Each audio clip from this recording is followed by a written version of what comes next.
Warahmatullahi wabarakatuh. Salam sejahtera untuk kita semua. Terima kasih teman-teman sudah hadir dalam acara diskusi hari ini. Sebelumnya perkenalkan saya Ita Elisia dari Kantah Kota Pasuruan. Hari ini kita akan membahas terkait agenda analisis kasus yang berhubungan dengan manajemen ASN dan Smart ASN. Sebelum ke pembahasan, silakan teman-teman memperkenalkan diri, dimulai dari bangku yang paling kiri. Ya, perkenalkan nama saya Risa, saya dari Kantah Kota Surabaya 2, formasi AHP. Sudah, terima kasih. Lanjutnya ke Mas Sultan. Halo semuanya, perkenalkan saya Sultan Juri dari Kantor Pertanian Kabupaten Duren. Oke, terima kasih. Selanjutnya, perkenalkan nama saya Jimmy Febrianto Silitonga, saya dari Kantah Pohuwato Gorontalo, Jabatan Analis Hukum Pertanahan. Perkenalkan, saya Siti Ningsih dari Kantor Pertanahan Kota Malang, Jabatan Analis Hukum Pertanahan. Baik. Terima kasih teman-teman sudah memperkenalkan diri. Nah, ini untuk materi diskusi hari ini terkait dengan analisis best practice dan bad practice tentang Smart ASN dan manajemen ASN. Selanjutnya ini saya akan memberikan contoh terkait best practice yang ada di Kementerian ATR BPN. Kantor Pertanahan Kota Surabaya 2 memberikan layanan terbaik. Antri nggak ya kira-kira? Nah itu dia, makanya biasanya kan antri. Takutnya juga nggak nutut waktunya, masih harus balik kantor, masih ada meeting. Gimana dong? Ini aja, aku turun duluan dari parkir, terus susulin di dalam. Oke, yaudah turun di depan, terus aku cari parkir dulu, ntar aku susulin di dalam.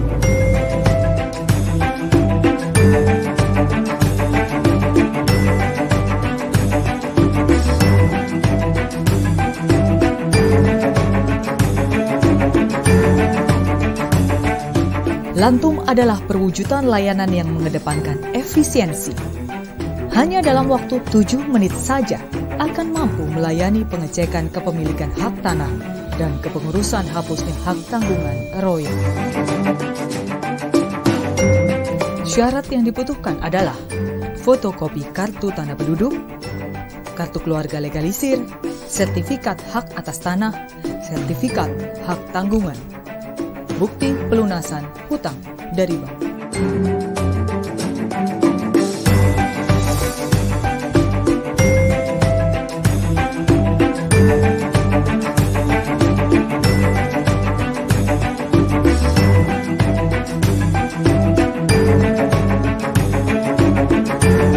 Dengan menggunakan Lantum atau layanan 7 menit, warga Indonesia akan semakin dimudahkan.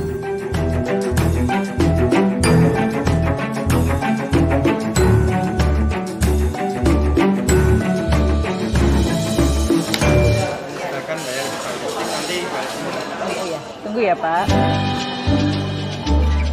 Lantum merupakan satu bentuk inovasi layanan kantor pertanahan Kota Surabaya 2 yang sengaja didedikasikan untuk mempermudah warga Indonesia.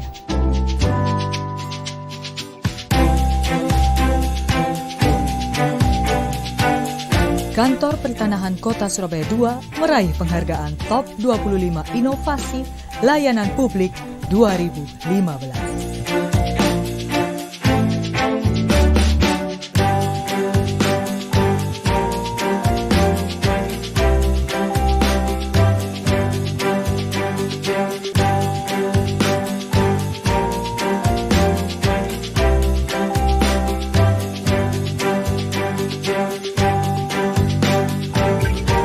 Nggak sampai 7 menit ya Pak ya?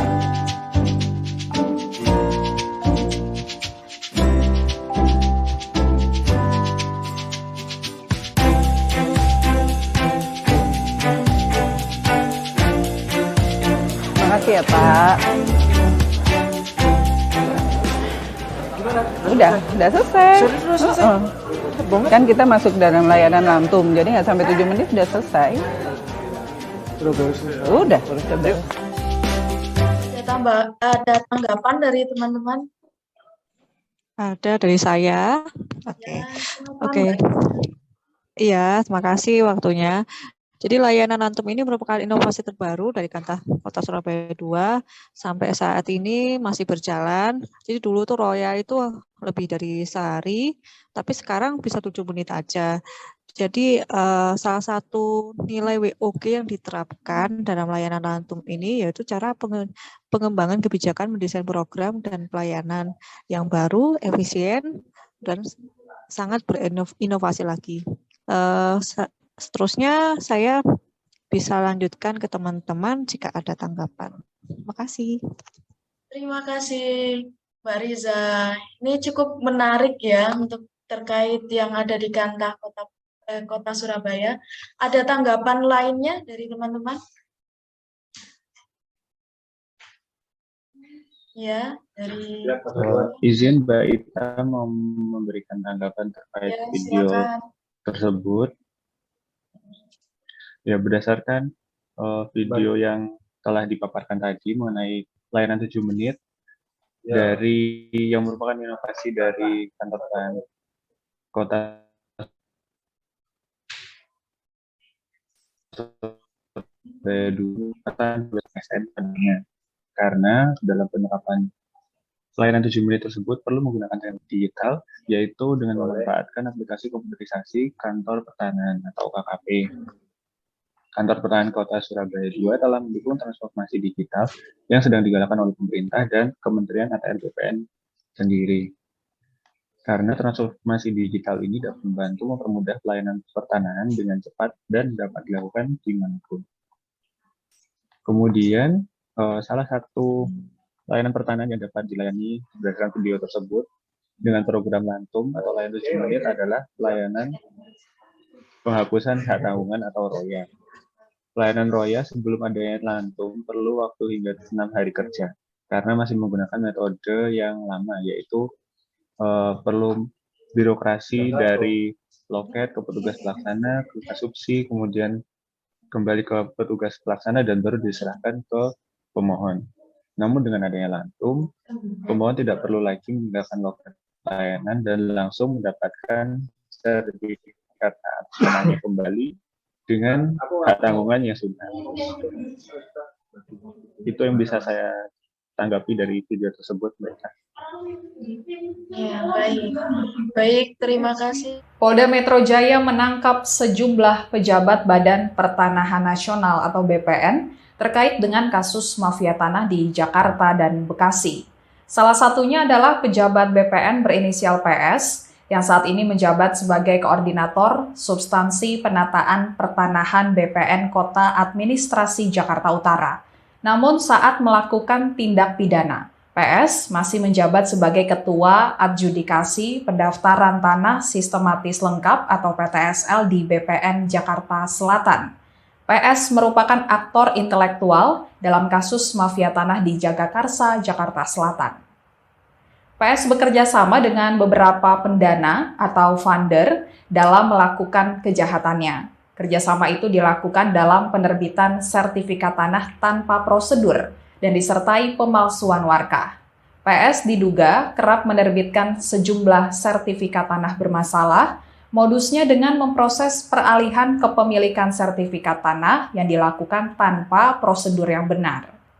Kabid Humas Polda Metro Jaya Kombes Pol Endra Zulpan mengatakan, disinyalir ada banyak objek tanah yang sertifikatnya bermasalah diterbitkan oleh oknum PS, dan saat ini ada 6 laporan yang sedang ditangani oleh pihak kepolisian.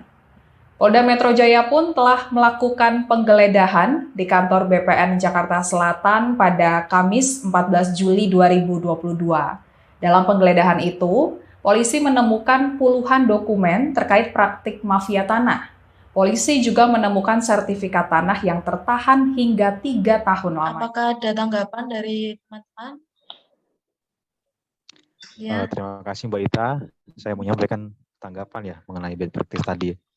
Ya, silakan. Dari video di atas, jelas pelakunya merupakan ASN di Kementerian ATR BPN, di mana para pelaku juga telah mengabaikan kedudukan dan perannya dan fungsinya sebagai ASN. Dari segi fungsi ASN, mereka telah mengabaikan fungsi sebagai pelaksana kebijakan publik dan pelayan publik. Dari segi tugas, mereka para pelaku juga telah melanggar kebijakan publik yang telah dibuat oleh PPK dan tidak memberikan pelayanan publik yang profesional, justru malah merugikan masyarakat sebagai penerima layanan. Dengan segala tindak tanduk para pelaku tersebut, pasti ada konsekuensi yang akan diterima para pelaku, selain dari ancaman pidana. Dari segi manajemen ASN, sesuai dengan peraturan perundang-undangan yang berlaku, yang diatur juga mengenai punishment apa yang akan dikenakan terkait kasus tersebut, mulai dari pangkatnya, jabatan, hingga pemberhentian.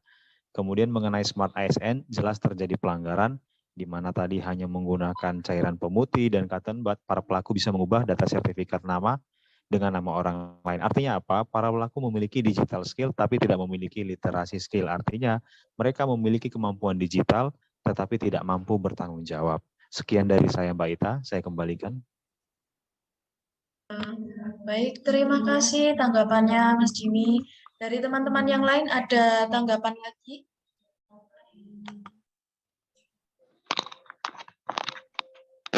Ya, Mbak Ningsih. Ada dari saya. Apa yang sudah ditanggapi oleh Mas Jimmy, saya menambahkan sedikit.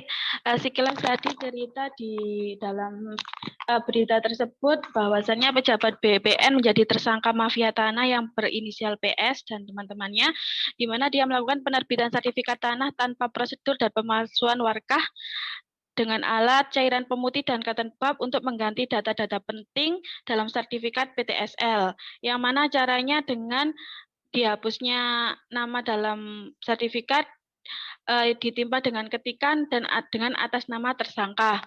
Dalam hal ini telah melanggar kode etik dan kode perilaku, yaitu dalam melanggar pasal 5 Undang-Undang Nomor 5 Tahun 2014 tentang ASN, di mana PS melaksanakan tugasnya dengan tidak jujur dan tidak berintegritas, kemudian melaksanakan tugasnya tidak sesuai dengan ketentuan peraturan perundang-undangan, dan PS menyalahgunakan informasi internegara, tugas, status, kekuasaan, dan jabatannya untuk mencari keuntungan atau manfaat bagi dirinya sendiri dan untuk orang lain.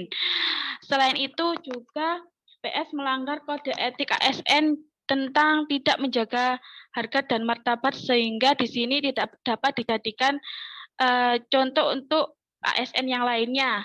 Penyebab dari kasus mafia tanah ini juga adanya lemahnya sistem pengendalian ASN. Untuk menangani hal ini, maka perlu dibentuk Satgas Anti Mafia Tanah yang bertujuan untuk memberantas praktik kejahatan pertanahan yang terindikasi mafia tanah. Itu saja yang saya sampaikan. Terima kasih. Ya, baik. Terima kasih tanggapannya Mbak Ningsih dan teman-teman sekalian. Dari diskusi tadi, kita dapat menyimpulkan bahwa untuk pelaksanaan sistem WOG ini dibutuhkan penerapan Smart ASN yang dilakukan dengan cara perbaikan layanan, kemudian membuat inovasi baru, serta mampu berkolaborasi dengan pihak di luar instansi. Nah, kita sebagai ASN, ini kita perlu memahami kedudukan dan peran kita sebagai ASN untuk mendukung terwujudnya smart governance sesuai dengan ketentuan perundang-undangan untuk menjalankan fungsi kita sebagai ASN, yaitu sebagai pelaksana kebijakan publik, kemudian pelayan publik, dan perekat dan pemersatu bangsa. Sehingga kita mampu memberikan dukungan, mengelola tantangan dan masalah dalam mendukung pelaksanaan tugas jabatan kita dengan menggunakan perspektif Smart ASN. Nah, demikian diskusi kita kali ini. Terima kasih teman-teman sudah menyempatkan untuk mengikuti diskusi ini, dan sampai jumpa di diskusi selanjutnya. Wassalamualaikum warahmatullahi wabarakatuh.